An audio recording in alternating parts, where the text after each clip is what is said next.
Hello everyone, welcome back to Xiaomi's channel. In today's video, I will show you how to enable or disable app permission on your Android phone. So let's get started. First, open the setting app on your phone. Next, scroll down and tap on apps. Here, you will see a list of all the apps installed on your device.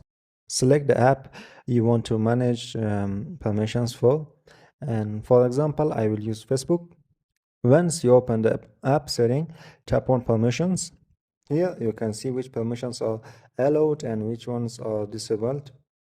To enable a permissions, simply tap on it. For example, if you want to allow camera access, tap camera and select allow only while using the app.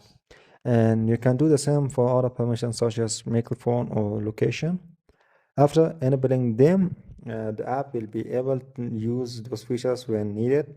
And if you want to disable a permissions, simply tap on it again and select don't allow, and the permission will be removed immediately.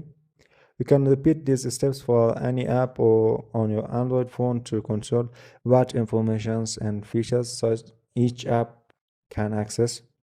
And that's it. That's how you can enable or disable app permissions on your Android phone.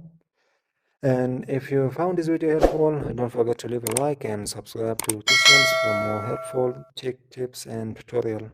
Thanks for watching, and I will see you in the next video.